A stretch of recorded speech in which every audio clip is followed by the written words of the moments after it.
मन को विचार के द्वारा दोष पैदा करके या इधर राग पैदा करके प्रभु की तरफ हटाओ। दूसरी बात ये, नियम की बड़ी मार मन पे पड़ती है। मन को मारने के लिए नियम का बहुत पालन करना जरूरी है। आप अपनी दिनचर्या ऐसी बनाएं, या गुरुजनों से जो पास हुई दिनचर्या, आपके पास प्रातः काल से शयन काल तक 1 मिनट भी खाली नहीं होना चाहिए। ये आप देख लो, जो अभी तक चर्चा हुई वो पूरे संसार में दोष दृष्टि करके भोगों के प्रति या प्रभु पे महत्व बुद्धि करके छोड़ दो, राग छोड़ो। वास्तविक कहीं सुख नहीं है। आप लोग देख लीजिए, विवेक से देख लीजिए, अभी तक सब वही करते रहे हो जन्म जन्मांतर। अब हमको मन की ये जो बलवान वृत्ति है, प्रमथन स्वभाव वाली वृत्ति है, इस पर अंकुश करना है। कैसे करना है? प्रातः काल जगने से लेकर शयन तक 1 मिनट भी आपका खाली नहीं होना चाहिए, आपकी दिनचर्या में होना चाहिए। नियमित दिनचर्या बनवा लीजिए या बना लीजिए अपने बड़ों से, अपने पूज्यजनों से पास हमारी ये दिनचर्या। जीवन में उसका उल्लंघन नहीं होना चाहिए। ऐसी दिनचर्या नहीं, कागज वाली दिनचर्या नहीं, आपकी वास्तविक दिनचर्या जो है वही होनी चाहिए। जिस समय जो आदेश हुआ है कार्य का, आपको उसी समय वही कार्य करना है। इससे मन तुम्हारा मरेगा, मन के अनुसार। यहां क्या है कि रोज सुनते, आज नहीं सुनेंगे सत्संग, क्या है सुबह तक रोज वाणी पाठ में जाते, नहीं जाएंगे, 6 बजे तक सो रहे हैं, शाम के रात्रि तक, या जैसा, ये ठीक नहीं। चलो आज ऐसा कर ले, नहीं ठीक नहीं। जो नियम दिया गया वैसे ही चलो। अगर नियम से चलोगे तो उससे लाभ क्या मिलेगा? एक तो परमानंद की तरफ बढ़ रहे हो, दूसरी बात आपका मन मरेगा। मन नियम से मरता है। इस मन का स्वभाव बदल जाएगा यदि आप नियमवर्ती बनोगे। नियमानुवर्तिता से मन आपके अधीन होगा। नियम बनाओ आप। नियम अगर आपने नहीं बनाया तो परमार्थ की चढ़ाई पर नहीं चढ़ सकते हो। परमार्थ में आज तक उसी को लाभ मिला है जो नियम से चला है। किसी ने पूछा किसी से कि क्या नियम है आपके, तो उनका हमारे संप्रदाय में तो नियम है ही नहीं। गजब की बात कह दी। यहां का जो नेम है वो प्रेम से शासित है। प्राण चले जाएं पर वो नेम छोड़ सकते हैं? देखो ना, मन क्रम वचन त्रिशुद्ध सकल मत, नेम नहीं है। जो अब कह रहे हैं उसी के अनुसार जीवन चलाना है। प्रियालाल के सुख का नेम, प्रियालाल के नाम जप का नेम। प्रियालाल हमारे यहाँ कोई नियम ही नहीं, मतलब खाओ पियो पड़े रहो केवल से। आप समझो, समझ के बोलो, ऐसे किसी को मत बोलो। परमार्थ में आज तक जिसको भी लाभ मिला है नियम से चलने वाले को प्राप्त हुआ है। इष्ट आराधना में जो जो आपको नियम मिले हैं उनमें शिथिलता नहीं होनी चाहिए, और बहुत काल तक एक नियम में चलने वाले को सिद्धि प्राप्त हो जाती है। जिस स्थान पर, जिस आसन पर, जिस समय पर जो मंत्र जितना, वो नियम होना चाहिए। ऐसा नहीं कि आज 20 माला जप लिया तो कल 10 माला जप कर लिया तो 2 दिन जपा ही नहीं फिर आगे, ऐसे नहीं होता। एक नियमानुवर्तिता। 5 मिनट का भी अंतर आपके नियम में जब नहीं पड़ने लगेगा, नियमित नियत समय, यह संतों में देखा गया है। 6 बजे उठना, 6 बजे शयन, 6 बजे उनकी जो दिनचर्या, एक दिन अगर देख लो तो दूसरे दिन तुम कह सकते हो इस समय ये साधन कर रहे होंगे, क्योंकि उनका नियम है, वो वैसे ही मिलेंगे। बड़े बड़े महापुरुषों में देखा गया है। ये 2 बजे के जगने का समय तो मतलब जैसे लगभग विषयी पुरुष सब सोते हैं, ऐसे लगभग जो भगवत प्राप्ति की लगन वाले साधु 2 बजे जग जाते हैं सब। ये नहीं कोई आश्चर्य की बात नहीं है, हमने देखा है। गंगा के किनारे जैसे ब्रह्म 2 बजे शुरू हो जाता है, कुआं से जल अर्चना और सब दिनचर्या, गंगा नहाने के लिए, फिर जाना बाद में, यहीं से स्नान करके फिर बाद में गंगा स्नान करने जाना। जो अनियमित साधन करता है, यद्यपि साधन अविनाशी, पर मन मरेगा नहीं, मन अधीन नहीं होगा, ध्यान रखना। अनियमित, नियमित, आज 1 घंटे बैठे, कल 30 मिनट बैठे, परसों 10 मिनट, और फिर आगे बैठे ही नहीं 2-4 दिन, बिल्कुल नहीं, ऐसा नहीं। चाहे 10 मिनट से शुरुआत करो तो 11 होना चाहिए, कभी 9 नहीं होना चाहिए। और बार बार दिनचर्या का परिवर्तन नहीं होना चाहिए, मंत्र का परिवर्तन नहीं होना चाहिए, नाम का परिवर्तन नहीं होना चाहिए। खाने पीने का, शयन का, जगने का बिल्कुल नियत समय होना चाहिए मन को वश में करने के लिए। ये जो लोग ने कि जब जहां जैसे आया चिड़िया की तरह चुनते रहते हैं, कुछ लोगों को तो देखा है, यहां तो शासन है, सत्संग में भी बोतल खोली, एक एक घूंट ऐसे थोड़ी थोड़ी देर पर, अरे मर थोड़ी जाओगे, अमृत बरस रहा है, भगवत चर्चा को उसका पान करो। चिड़िया की तरह कभी ऐसे जेब में डाले, वो रंगीन पुड़ियों नहीं होती है, ऐसे थैली निकाला, भुजिया चवा, 2 पानी, ऐसे मर थोड़ी जाओगे। एक बार भोजन डाल दो, प्राण पोषण होता रहेगा, एक बार नहीं 2 बार से। इसके बाद ज्यादा ये नहीं होना चाहिए, थोड़ा ये पाया, थोड़ा वो पाया, थोड़ा प्रसाद में मिले प्रणाम कर लिया, जरा चख लिया, रख लिया, और जब प्रसाद पाएंगे तब पा लिया। बार बार खान पान से भजन में विक्षेप पहुंचता है। अगर मन को मारना है, भगवत प्राप्ति करना है, तो खान पान का समय, शयन का समय, शयन का समय मानो आप 9 बजे से 2 बजे तक, 9 बजे आप सैया पर होना चाहिए।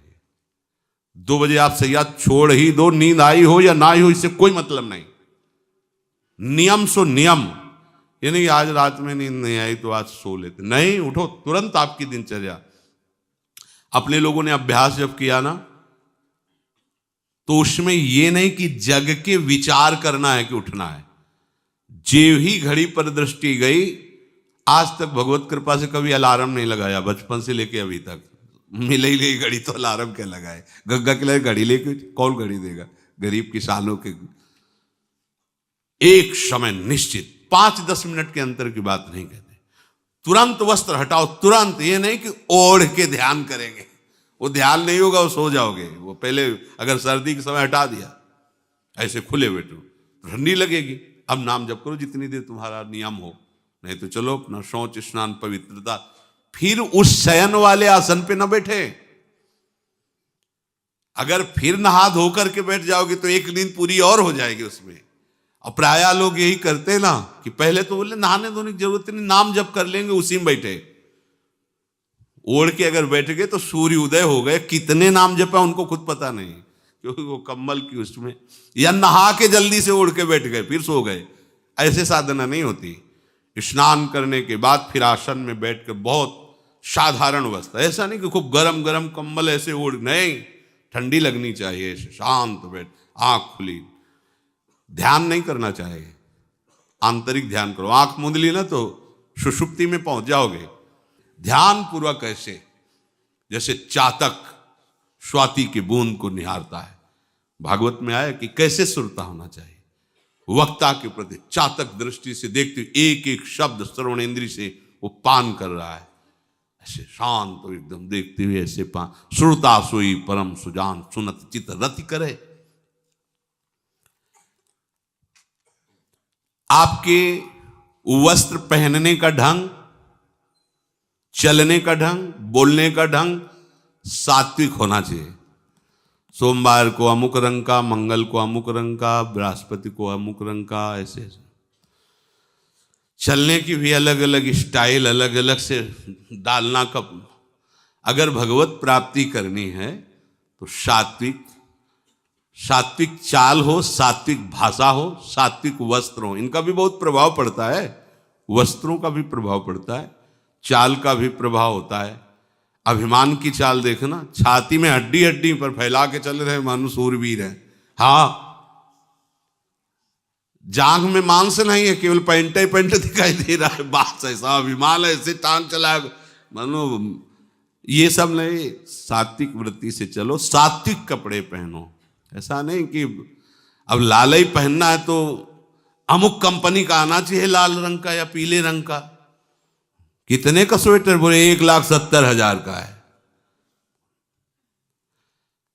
अपना जीवन सात्विक हो, सात्विक वस्त्र भी वस्त्राभूषण, और हमारा चलना भी सात्विक हो, हमारा बोलना भी सात्विक होना चाहिए।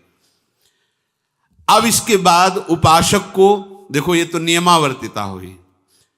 अपने मन के ऊपर हर समय दृष्टि रखनी। उपासक शब्द इसीलिए है, विषयी पुरुष नहीं रख सकता। उपासक को हर समय मन पर दृष्टि रखना है। क्या सोच रहा है, ऐसा क्यों सोच लिया इसने, ऐसा क्यों ये प्रेरणा है? क्या हमारा भोजन गलत हुआ, क्या संग गलत हुआ, क्या हुआ? पूरी जांच हो रही। आप सच्ची मानना, प्रारंभिक बात तो अलग है कि मन पूर्वश, नहीं तो ऐसा नहीं है कि काम के विषय में सोचने लगे, ये लोभ के विषय, ऐसा नहीं है। आपका संग गलत हुआ, आपका दर्शन गलत हुआ, आपका गलत श्रवण हुआ, भोजन गलत हुआ, तो ही हो सकता है।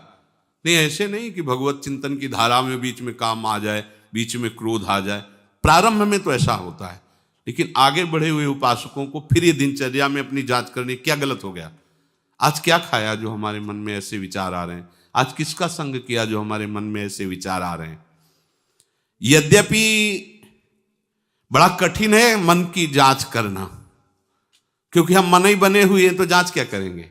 जांच तो वो कर सकता है जो थोड़ा मन से अलग हटा है ना, दृष्टा भाव देख रहा है मन को। हम तो मन ही बने हुए हैं, जो चाहता है वो हम चाहते हैं।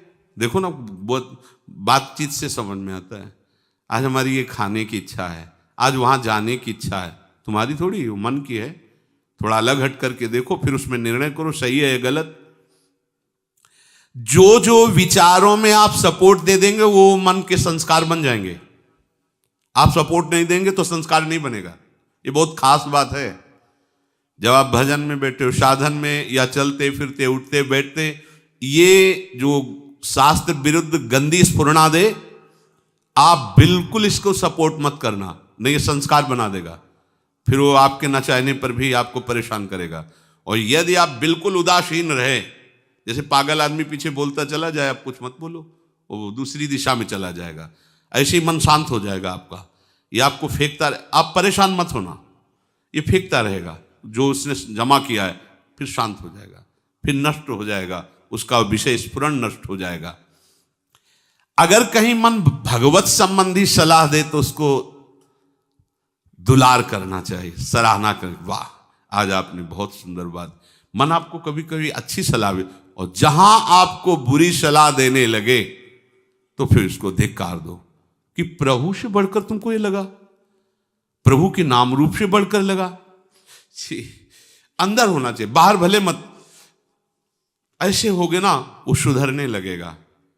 बस ये अच्छे से ध्यान रखो, जब ये गलत प्रेरणा करे तो या तो एकदम उदासीन, और या फिर इसको डांट लगा दो, प्रभु की तरफ चलना है, क्या गंदी बात अंदर। नहीं नहीं, अभ्यास से मन असत कार्यों को छोड़कर भगवत कार्यों में लगने लगेगा। धीरे धीरे जब इसको स्वाद मिलेगा तो पूरा का पूरा ये आपके अधीन होने लगेगा। ऐसा नहीं है कि मन वश में नहीं, मन वश में की वश की बात, मन की ताकत नहीं होती कि विषयों में चला जाए। आप करके तो देखो भजन, नहीं ऐसा होता तो पूरा जीवन बर्बाद हो जाए। फिर वो मन ही वश में नहीं होता, फिर क्या? नहीं, ऐसा नहीं। पूरे जीवन को पढ़ा है। साधु की सबसे बड़ी पढ़ाई मन की होती है, वो मन को पढ़ता है, पूरे जीवन मन को पढ़ा है उसने, देखा है मन अब क्या परिवर्तन, अब क्या परिवर्तन, अब क्या स्थिति, अब क्या स्थिति। सच्ची मानिए, एक दिन मन मनमोहन बनकर के अनुभव करा देता है। कहीं और अनुभव नहीं होता, इसी में अनुभव होता है। निहाल कर देता है, धन्य धन्य कर देता है। बस इसके असत वासनाओं, असत चेष्टाओं, असत स्फुरणाओं का आप साथ न दें, तो ये आपसे अलग हो नहीं सकता, ये भगवदानंद में डुबो देगा। इसे अधिक से अधिक भगवत चर्चा सुनाओ, इसे अधिक से अधिक प्रभु की छवि के दर्शन कराओ। देखो, भरो, मन में भरो, खूब भगवत चर्चा करो। प्रभु की श्री विग्रह, आप जिस कमरे में शयन करते हो उस कमरे में कहीं भी कोई सांसारिकता नहीं होनी चाहिए। परिवार की फोटो या किसी अन्य आकर्षणकारी वैभवशाली की फोटो, ऐसा नहीं, या कोई अपने आराध्य देव गुरुदेव संत भगवान, एक से एक भगवत प्रेमी महात्मा, उनकी संतों की छवि, प्रियालाल की छवि, जिधर दृष्टि जाए भगवत स्मृति में लगा दे। उठते बैठते अपना तो कमरा अंदर से ऐसा ही होना चाहिए, पूरे कमरे में नाम लिख लो, राधा राधा राधा वल्लभ सिंह, राधा राधा राधा राधा, या लिखी हुई टांग, बहुत आपको लाभ मिलेगा।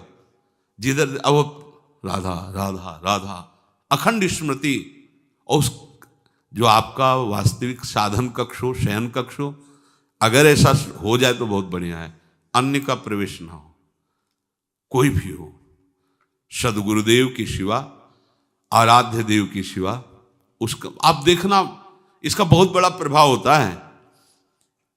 कई बार इस बात का अनुभव हुआ कि जैसे बाहर मन विक्षिप्त हो गया किसी बात से, किसी उपासक से, और जे भी एकदम जैसे एकदम बदल गए व्यक्ति, और भजन बड़ी तीव्रता से होने, क्योंकि वहां परमाणु भजन के वो भागवती कक्ष होता है। इसके लिए भाई जी ने भी सावधान किया, अगर ऐसा हो जाए तो, मान लो असुविधा है तो कोई बात नहीं, अगर ऐसा हो जाए कि भगवत मार्ग के पथिक का जो वास स्थल है, जहां वो शयन करता है, बैठता है, उसमें सांसारिक पुरुषों का प्रवेश ना हो। इसलिए हो सकता शब्द लगाएगा, एक ही परिवार में रहते हो, आप ऐसा झगड़ा करोगे कि हमारे कमरे में ना जाए कोई रिश्ते नातेदार या अन्य परिवार के सदस्य, कठिन हो जाएगा। अगर हो सकता हो तो भगवत प्रेमी महात्मा के सिवा, भगवत भजन करने वाले के सिवा प्रवेश न हो, तो आप देखो कि उस कमरे में ऐसी परमाणु आ जाएगी कि आपका मन वहां प्रवेश करते ही भजन में लगने लगेगा, बड़ी शांति का अनुभव होगा। इसे खूब भगवत चर्चा सुनाओ, भगवत चर्चा करो, और भगवत श्री विग्रह के दर्शन कराओ, बड़ा लाभ मिलता है। जैसे आप जहां शयन कर रहे हो, सामने अगर अपने आराध्य देव की छवि हो ना, बार बार बार बार दर्शन का शौक, और कभी कभी तन्मयता एकाग्रता करते हुए अगर शयन कर जाओ तो स्वप्न में वही छवि के दर्शन करते हुए पाया जाता है। एकाग्रता का बड़ा महत्व है। अगर आप नाम में एकाग्र करके सो जाओ तो आप देखो जगते समय आपकी वही नाम चलता मिलेगा। मन के कहने में कभी अपने आप को मत फंसाओ। मन लोभी, मन लालची, मन चंचल, मन चोर, मन के मत चलिए नहीं, ये पल पल में कुछ और, ये भटकाता रहता है। जब तक ये प्रभु की तरफ आपको प्रेरित ना करे तब तक इसको अपना दुश्मन मानकर इसका विरोध ही करते रहिएगा। मन का जैसे अपने दुश्मन के प्रत्येक कार्य पर निगरानी करने वाला दुश्मन के प्रहार से बच जाता है, क्योंकि हर क्षण वो सावधान रहता है, वैसे ही जो उपासक मन पर नजर रखकर इसे दुश्मन के भाव से देखता है वो सावधान रहता है और मन के प्रहार से बच जाता है। जहां कहीं ये उल्टा आपको ले जाने के लिए करे, बस इसकी सुनना नहीं, बिल्कुल इसके विरोध में हो जाना। ये बड़ा बलवान है पर तुमसे बड़ा नहीं, ध्यान रखना, ये तुम ही से बलवान है, तुम ही से खा पी के तुम्ही को पटकेगा अगर इसके अनुकूल रहे। और अगर आप अपने, तो ये इसकी ताकत नहीं आपको गिरा दे, क्योंकि बिना सपोर्ट के आपके कुछ नहीं कर सकता। पक्का आप सपोर्ट मत कीजिए, ये आपका कुछ नहीं बिगाड़ेगा, पर इसका स्वभाव है कि एक क्षण में अपने अनुकूल कर लेना। जहां दिखाया कि हम आपको ऐसा सुख प्रदान करेंगे, जल रहे हो ना, अभी आनंदित हो जाओगे तो आप दस्तखत कर दोगे, जी बस वो ले गया। आपके दस्तखत के बिना कुछ नहीं कर सकता। कई बार इससे उपासक को हारना होगा, क्योंकि बताया नहीं वो दस्तखत करवा लेगा, पर तुम साहस मत छोड़ना इसके परास्त करने का। सैकड़ों बार ये हराता है, सच्चा उपासक वही है कि गिर करके, हार करके भी उसको हराने का उत्साह न छोड़े। ये हरा देता है, बहुत बार हरा देता है, क्योंकि पूर्वाभ्यासी बहुत दांव पेच जानता है।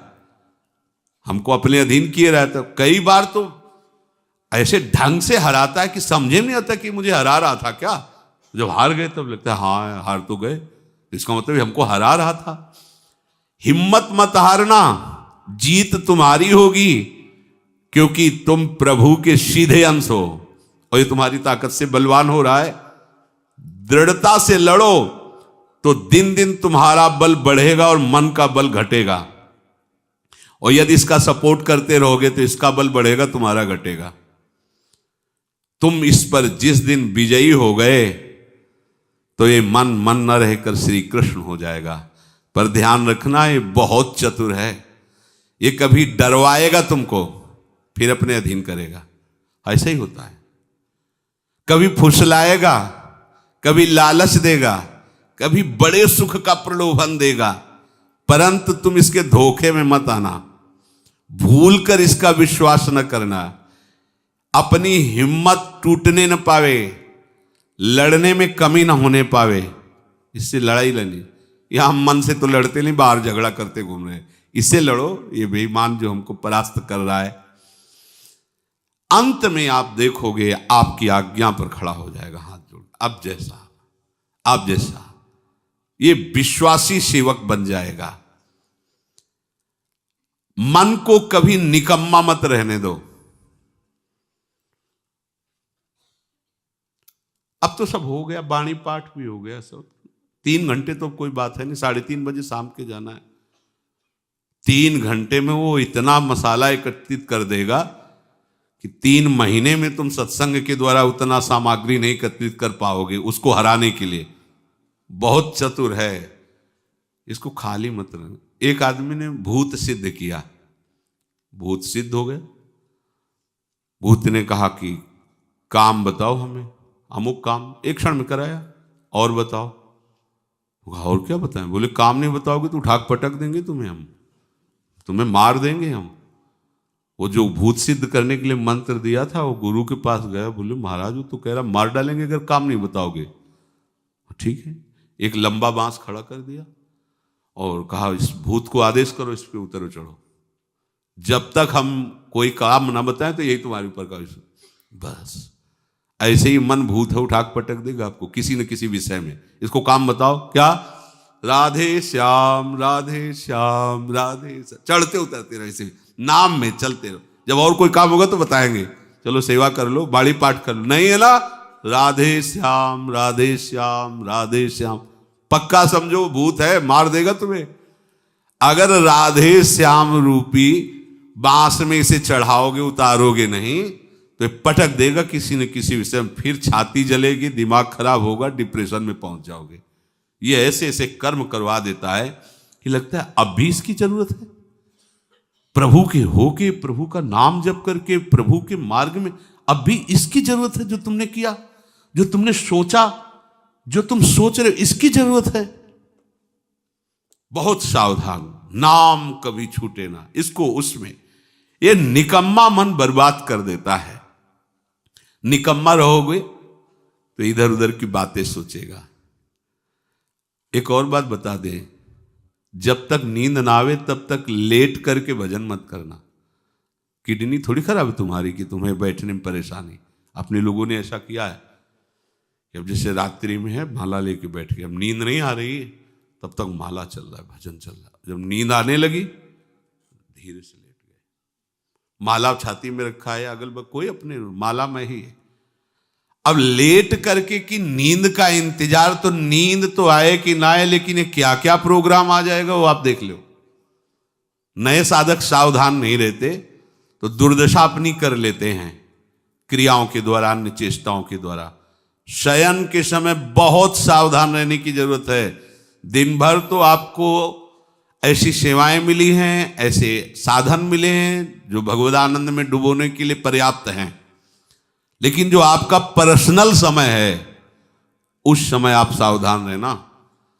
अब आप फुर्सत में लेट गए, जे भी फुर्सत सोच के लेटे कि सब हो गया, अब उसका प्रोग्राम शुरू मन का। अब आपकी इधर उधर चित्तवृत्ति, फिर मोबाइल जो पास है तो फिर क्या कहना है, मन को तो मानो अमृत मिल गया, वो आपको प्रेरित करेगा। जहां आपने कोई गेम ये वो नौटंकी नाटक की, जहां बस उसको मसाला मिल गया, वो आप काफी है, वो आपको ऐसी जगह पहुंचा देगा कि सुबह दिनचर्या में हाजिर नहीं हो पाओगे। कहाँ है वो? बोले अभी तो आया ही नहीं वो। क्यों?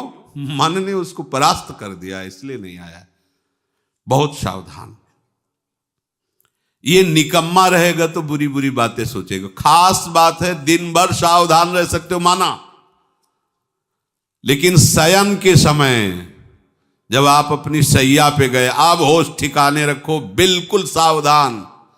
यहां थोड़ी तुम्हें सावधान रहने की जरूरत है, अभी तो सावधान है ही हो, नहीं तो अभी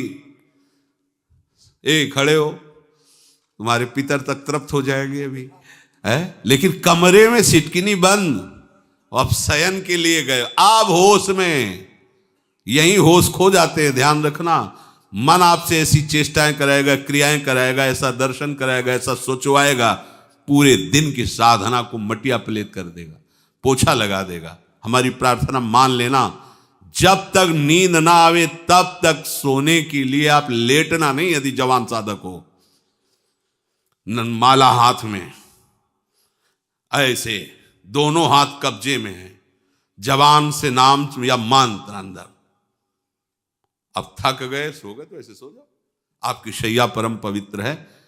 और अगर घंटा 2 घंटा इंतजार नींद का, तो पक्का वो भ्रष्ट करा के रखेगा, पक्का। हमारी बात लिख लो।